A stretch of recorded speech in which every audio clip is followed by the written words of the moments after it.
Come buy my sweet rat's meat. She sells rats at midnight. That was the whisper that traveled faster than the wind through Ojuka village, slipping into homes after sunset and settling fearfully in the hearts of elders and children alike. No one ever saw her market during the day. No one ever dared to ask what the rats were for. But every night, when the moon climbed high and the village drums fell silent, a single lantern flickered near the old baobab tree. They called her Mama Nyara, a quiet woman with eyes too sharp for her age and footsteps that made no sound. People said her rats were not ordinary creatures. Some claimed sickness followed those who bought from her. Others swore sudden wealth appeared, only to vanish with terrible consequences. Yet, despite the fear, people still came, because desperation is louder than warning. On the night she was finally caught, the village youths followed her silently. What they discovered was far more terrifying than witchcraft. The rats were not food. They were messengers, trained to carry secrets, charms, and stolen destinies to hidden places beneath the earth. And Mama Nyara, she was not the master. As the truth unraveled before dawn, the village realized they had misunderstood everything. The real danger had been living among them all along, and the ending would shock even the bravest heart. If you are new here, hit the subscribe button, and tell me where you are watching from as we begin this interesting story. Now, let's begin. The sun, a weary copper coin, slid behind the Iroko trees that stood as ancient, brooding sentinels at the edge of Ojuka. The village exhaled, its rhythms shifting from the sharp, percussive labor of day to the soft, melodic hum of evening. Smoke, fragrant with the ghosts of burning neem wood and bubbling pots of groundnut soup, began to curl from 100 hearths, weaving a dusky tapestry against the violet sky. Children's laughter, bright and fleeting as fireflies, chased the last of the daylight through the red earth lanes, their bare feet kicking up little puffs of dust that glowed in the slanting light.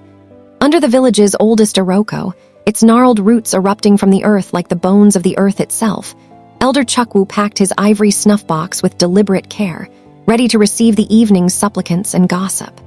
This was Ojuka at its most harmonious, a postcard of communal life. Yet, beneath the familiar cadence, a discordant note had begun to sound, a murmur of unease that not even the evening drums could fully drown. The unease had a name, or rather a collection of symptoms that defied simple nomming. It was Keen, the young palm wine tapper whose hands, once as sure and sensitive as a surgeon's, now fumbled clumsily against the smooth bark of his trees.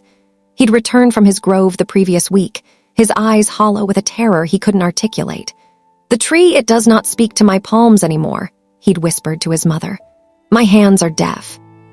It was little Zainab, who could once perfectly mimic the call of the gray parrot and the chittering of the sunbird, now sitting silently by her mother's fire, her voice stolen not by illness, but by a strange, vacant quiet. It was the patch of earth behind Bamidal's hut, where carefully saved yam seeds, plump and healthy when planted, had rotted in the soil as if poisoned, leaving not a single sprout. These were not tragedies of fever or accident. They were subtle thefts, a leaching away of essence. The word juju was spoken now not in the abstract, but with a fearful specificity, and the direction of the glances, the tilt of the chin, was always the same. Towards the eastern fringe, where the cultivated land gave way to tangled bush and the forest's dark embrace. There, in a hut that seemed to lean away from the village as if ashamed, lived Iyaralete, mother of night eyes. To the children, she was a silhouette used to curb disobedience. "Hush, or Iyaralete will come for you." To the adults, she was a convenient repository for misfortune, a broken pot, a soured batch of akamu, a hen that stopped laying. She was seen rarely, a gaunt figure in faded indigo, her face a landscape of deep lines, her eyes holding a watchful, unnerving stillness. Her presence was a smudge on the village's conscience, a story half-remembered and best left unexamined. The recent misfortunes had thickened the air around her. Whispers clung to her name like cobwebs. "She walks at night when decent people sleep," they said. "She talks to things that should not be spoken to." In the heart of the village, in a neat compound smelling of herbs and dried camwood, Mama Enkeche ground medicinal roots with a stone pestle, the rhythmic thud-thud-thud a counterpoint to the evening sounds. She was a pillar, not of overt power like Chief Obi, but of essential knowledge. Her hands could ease a birthing or brew a cure for malaria. Her eyes could discern a genuine spiritual affliction from mere misfortune. The village's fear was a tangible thing to her, a bitter scent on the wind. She listened to the stories of Keen's hands and Zainab's silence, and a deep disquiet settled in her belly. This pattern was not random. It smelled of intent. Not far away, in the small schoolhouse built of concrete blocks, Chitty wiped chalk dust from his hands. He had returned from the city with a degree in education and a head full of new ideas, a modern man in a world governed by old codes. He loved Adana, whose laughter was a clear stream and whose hands wove magic into vibrant Aso oak patterns. But lately, a gray fatigue had dimmed her light. Her loom sat silent for hours. When she spoke, her words, always gentle, now carried a weight that worried him. He had tried to dismiss the village talk as superstition, but seeing Adana's spirit wither without cause challenged his rationalism. It pricked at him, this unseen threat that logic couldn't dissect. Chief Obi in his sprawling compound felt the tension differently. Seated on his carved stool, receiving a report of the failed yam crop, his concern was not for Bamidal's hunger, but for the stability it threatened. His authority was a finely balanced thing, dependent on prosperity and the perception of control. This creeping malaise was a crack in his foundation. His gaze, sharp and political, saw not a mystery to be solved, but a problem to be managed. A culprit, clearly defined and publicly dealt with, would restore order far more effectively than any complex truth. His eyes, too, drifted towards the forest edge. The moon rose, a sharp silver crescent that cast hard shadows. In his restless bed, Chitty could not find sleep. Adana's quiet sigh from the next hut echoed in his mind. Frustrated, he pulled on a light shirt and slipped out into the night. The village was a tableau of deep blues and blacks, punctuated by the occasional orange glow of a dying fire. He walked without purpose, past the silent, shuttered homes, the air cool and heavy with the scent of night-blooming flowers. He found himself near the boundary of the village, where the footpath to the stream intersected the older, less-traveled track that led into the bush. This was the margin, the in-between place. He paused, leaning against the rough bark of a mango tree, and it was then he saw it. Movement, furtive and swift from the direction of Iya Alatai's hut. A figure, tall and thin, resolved from the shadows. It was her. She carried a large, tightly woven basket on her head, her posture erect despite her years. She moved not with malevolence, but with a grim purpose, placing the basket carefully on the ground at the crossroads. Chitty's breath caught. This was the witch of legend, abroad at the witching hour. He melted deeper into the shadows, his heart a frantic drum against his ribs. He did not have to wait long. Another shape detached itself from the darkness near the weaver's compound, a figure shrouded in a dark, oversized agbada, its face hidden by a deep hood. The meeting was wordless. Iya Alatai lifted the lid of her basket. In the cold moonlight, Chitty saw the contents clearly. They were rats, plump field rats, their fur slick and dark. But they were unnaturally still, not scrambling or squeaking, simply lying there as if in a deep trance. With bony fingers, she selected 3 and handed them to the shrouded figure. The exchange was not one-sided. The client passed over a few crumpled naira notes and, more curiously, a small, folded piece of brightly patterned cloth, a woman's head tie. Iya Alatai took it, her face an impassive mask, and tucked it into her own wrapper. The transaction was chilling in its silence and efficiency. Then, as swiftly as it had appeared, the shrouded figure vanished back into the sleeping village, and Iya Alatai retraced her steps, basket now lighter, into the night. Chitty stood frozen, the modern teacher grappling with the archaic scene. This was no wild coven, no cackling over a cauldron. This was a business deal, stark and sinister. The rats were the currency, but the traded personal token that was the key. He knew that head tie. It belonged to Mama Eber, whose daughter Zainab had lost her voice. A cold certainty trickled down his spine. He went not to the chief, but to the only source of wisdom he trusted in that moment. He woke Mama Enkachai. In the glow of a single kerosene lamp, her face grew ancient as he recounted what he had seen. She did not dismiss him. She listened, her eyes closed, fingers tracing invisible patterns on her knee. When he described the head tie, her eyes snapped open. "The rat is a thief," she murmured, more to herself than to him. "But it is also a carrier. It can take a crumb from a house, or it can take a gift to a house, or it can take something from a person if it is made into a vessel." She looked at Chitty, her gaze piercing. You have seen the market, but you do not know the buyer nor the purpose of the goods. We have caught the basket, but not the hand that receives it." The following day, the tension snapped. Little Kemi, the potter's daughter, wailed that her favorite bracelet, a string of blue seed beads, was missing. A search was organized, a noisy public affair stoked by Chief Obi's loud concern. It was, of course, found, trampled into the soft earth near Iya Aletai's dilapidated fence. The proof was irrefutable to a mob in need of proof. With Chief Obi at their forefront, a blend of righteous anger and performative leadership, the villagers descended on her hut. They found her sitting silently on a low stool, as if expecting them. And they found the evidence, not charms or skulls, but more baskets, carefully crafted cages of woven palm fronds, and the simple, clever tools of a trapper, snares that wouldn't break skin, baited with nuts and berries. To the incensed crowd, it was a confirmation of every dark fantasy. The rats were her familiars, her instruments of evil. "The witch! The rat seller!" they cried, the title now a concrete condemnation. She did not struggle as rough hands pulled her up. She did not weep or curse. As she was marched through the jeering crowd towards the village square for judgment, her weary, deep-set eyes swept over the faces, the furious, the fearful, the gleeful. Her gaze lingered for a heartbeat on Chief Obi's stern countenance, on the face of Ez, the drummer who was beating a martial rhythm on his igbo, and on a few other select villagers who did not meet her eyes, their faces pale beneath their outrage. Then she looked away, retreating behind a wall of silence more impregnable than any protest. The first act was over. The village had its witch, but in the silence she left behind, for Chidi and Mama Enkachai, the true mystery had only just begun to whisper. The square was a kettle at full boil. The air vibrated with a triumphant, furious energy. Iya Aletai sat in the center of it all, a still, dark stone in the rushing stream of Ojuka's outrage. They had shoved her onto a low stool, and a ring of men, clutching sticks and machetes more for show than any intent to use them, formed a loose cordon. Chief Obi's voice boomed above the din, listing grievances old and new, weaving the missing bracelet, the rotten seeds, Keen's useless hands, and Zainab's silence into a single damning tapestry of witchcraft. The crowd roared its agreement. Justice, swift and severe, was demanded. Exile, a cleansing ritual that might involve fire. The collective will was a tangible force, hungry for catharsis. Chidi watched from the edge, a sickness in his gut that had nothing to do with the heat.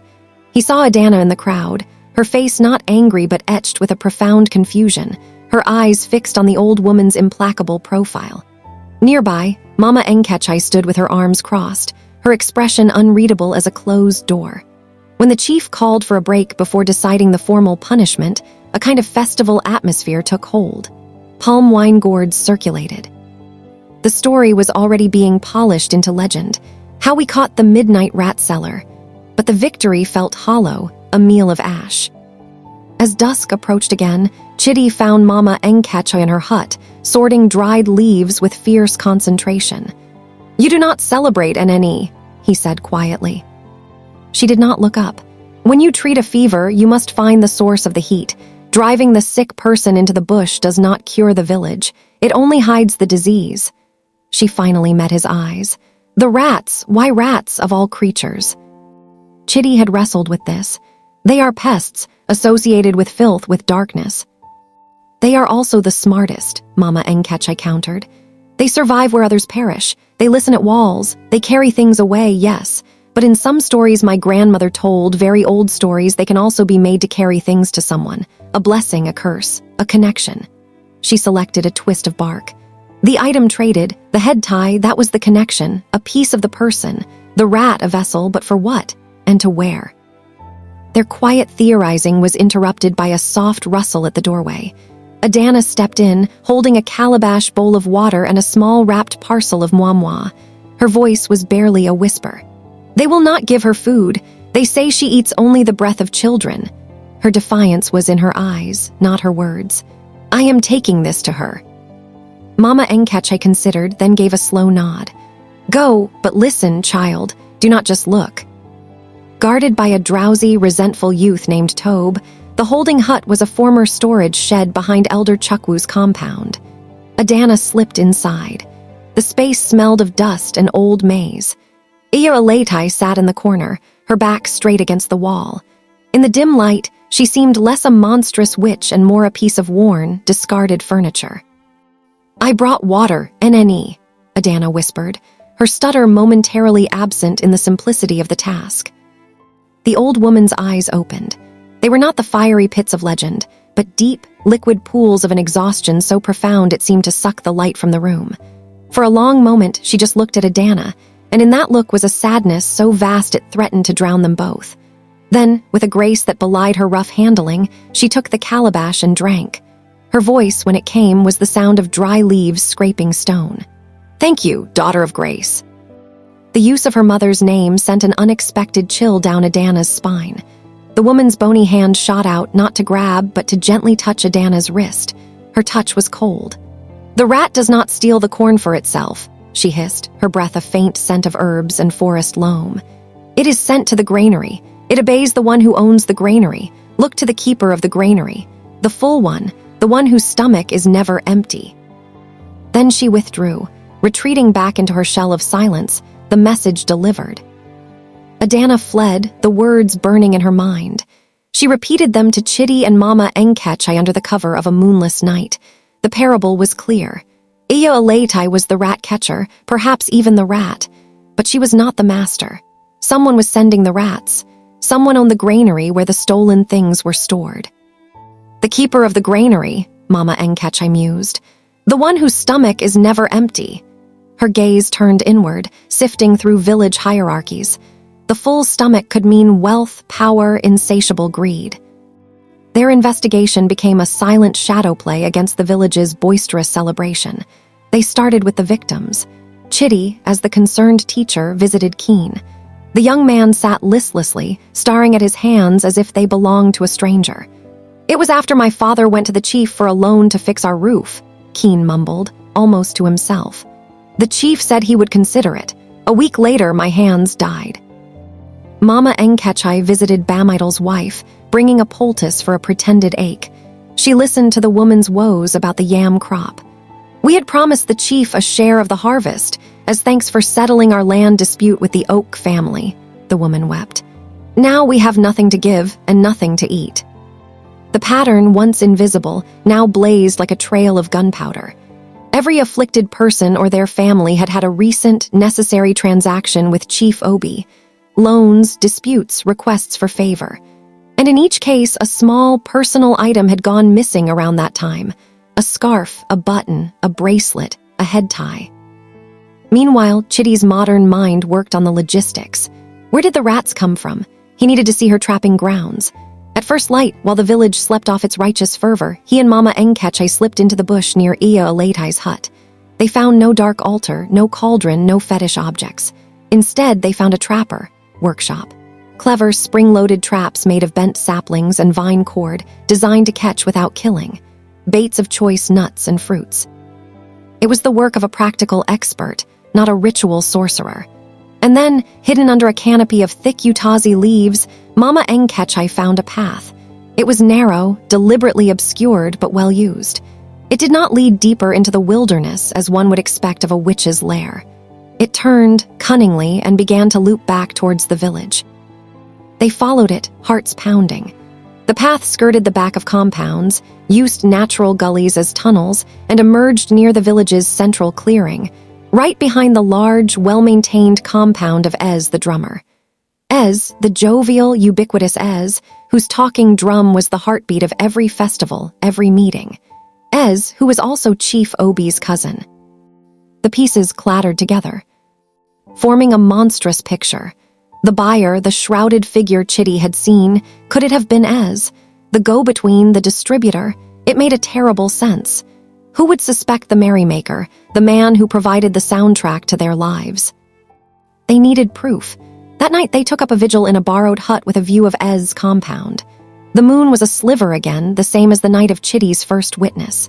The village slept, its fear momentarily purged. Then, movement. A side door of Ez's compound opened, and a figure slipped out. It moved with a musician's grace, but with a furtive speed. It was Ez, his usual colorful attire replaced by a dark, hooded agbada. He carried a covered basket. He moved not towards the forest, but on a careful route that avoided the main paths. heading unmistakably towards the chief's compound at the village's head. From a strategic gap in his own ornate mud wall, Chief Obi emerged. No words were exchanged. Ez bowed his head slightly, opened his basket, and produced 2 of the same lethargic plump rats. Chief Obi took them, his face a mask of solemn acquisition in the poor light. He handed Ez a small bundle. Then, with a nod, Ez retreated, and the chief turned, carrying the rats into his compound, towards a small, well-swept rear courtyard hidden from the view of the main house.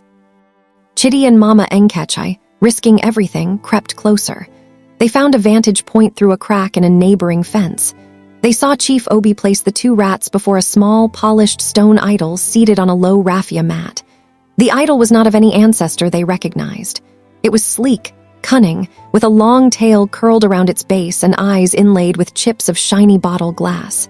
It was a rat god, but not of poverty or pestilence. This was an old, almost forgotten representation of Ajayohun, the spirit of accumulation, of diverting the flow of profit and fortune. The chief lit a small pot of incense. He took from a pouch the patterned head-tie Chidi had seen traded. He passed it over the rats, then over the idol, muttering words too low to catch. The ritual was not one of violent magic, but of cold, deliberate transference, a metaphysical siphoning. The rat as vessel, the personal item as anchor. The idol as the receiver. The destination, Chief Obi's own authority, his wealth, his legacy. The final, devastating understanding washed over them. Iyalatai was a prisoner in a larger, more sinister cage. She supplied the essential, living component, likely under threat. Ez was the courier, the loyal lieutenant rewarded with scraps from his master's table. And Chief Obi was the architect, the keeper of the granary, fattening himself on the stolen potential of his own people. The witchcraft was real, but it was not the wild, chaotic evil of folktales. It was a corruption of power, a systemic, organized theft dressed in the robes of tradition. They had caught the rat seller, but the true feast was happening in the chief's house. And they now knew the terrifying truth. To expose it would be to tear the village itself in 2. The revelation sat between Chidi and Mama Enkechai like a live coal, glowing with a dangerous, illuminating heat. The euphoria of the hunt had curdled into a sickening dread. The monster was not in the forest.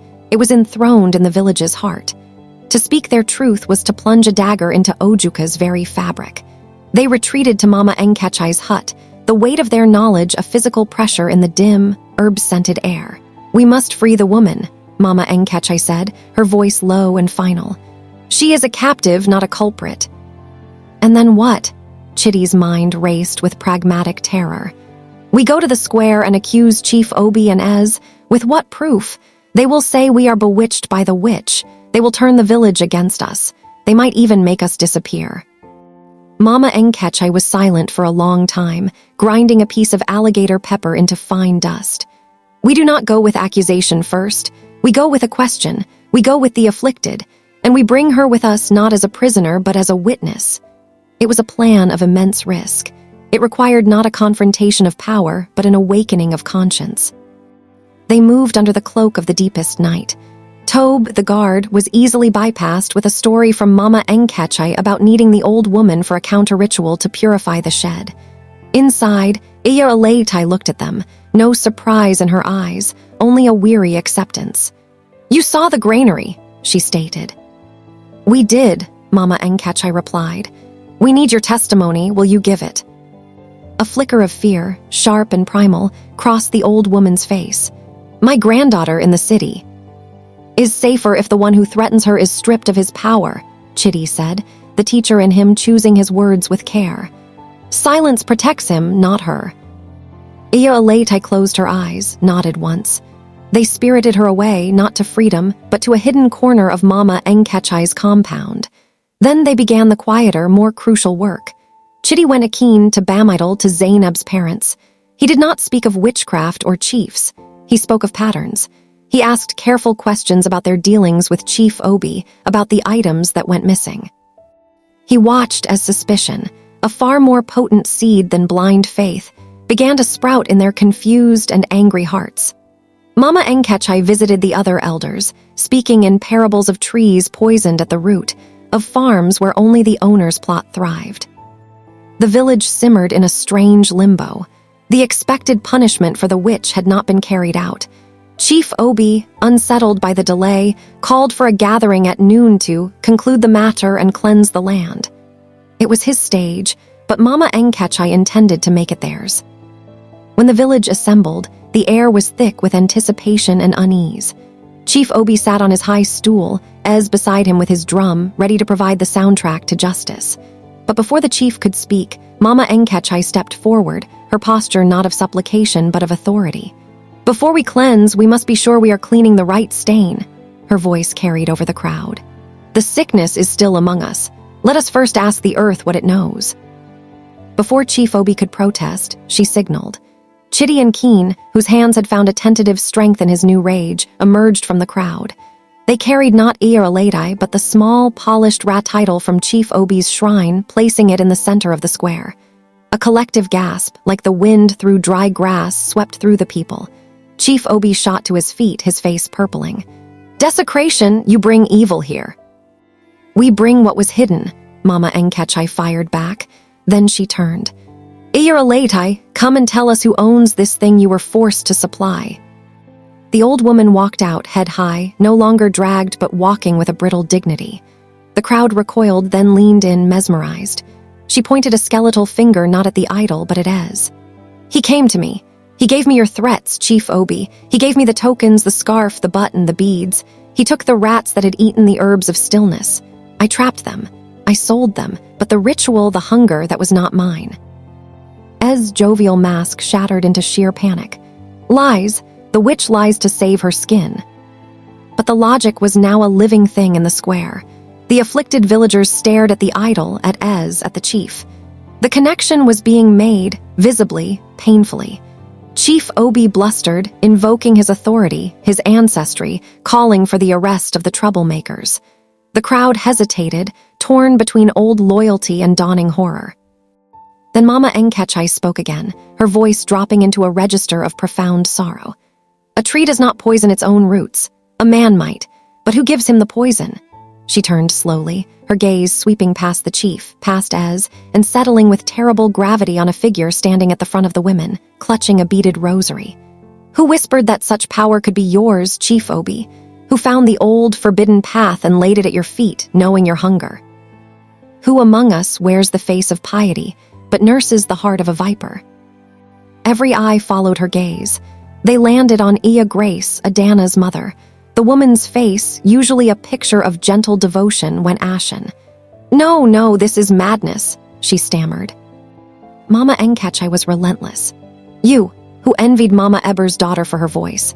You who coveted the success of Bamidal's farm.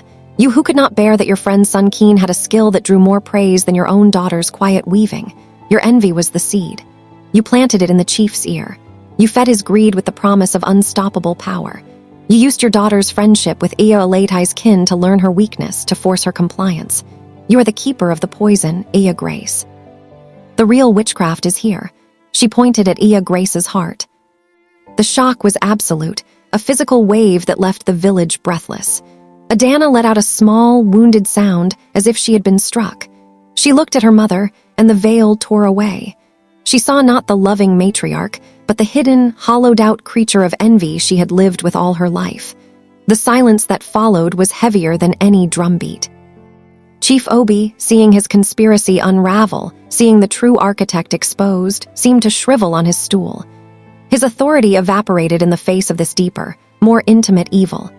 Ez, without his master's protection, crumpled to his knees and began to babble, confessing everything.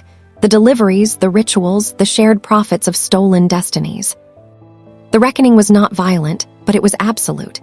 A council of level-headed elders, led by Mama Enkechai and a newly steadfast Chitty, was formed that very day. Chief Obi and Iya Grace were not exiled or executed. They were sentenced to something worse, irrelevance. Their compounds became their prisons, surrounded by a wall of silence. No one would speak to them, trade with them, acknowledge them. They would live out their days as ghosts, forced to watch Ojuka heal without them. Ez, as a confessor and tool, was given communal labor for life. His drums were silent. Iyaralatai was publicly absolved. Offered a place of honor, she chose instead to return to her hut, But now, as the village's recognized guardian of the boundary, her knowledge of the forest respected. The stolen destinies did not flood back in a miraculous wave. Keen's touch returned slowly, over weeks of patient retraining. Zainab's first word was a whisper, then a song. The healing was gradual, like the village's own. On the morning after the new council's first meeting, Chitty and Adana walked to the crossroads at dawn, not midnight. The site of the transactions was just a patch of earth in the soft gold light. Adana's hand found his, her stutter gone, her voice clear but sober. "The witch was never in the forest," she said. "No," Chitty replied, looking back at Ojuka, waking to a new, more self-aware day. "The witch was the hunger we let grow in our own house. The rat seller was just the one who showed us the price." In the fields, a real rat scurried, just a creature going about its life, its midnight purpose, and the dark granary it served, finally and forever, closed.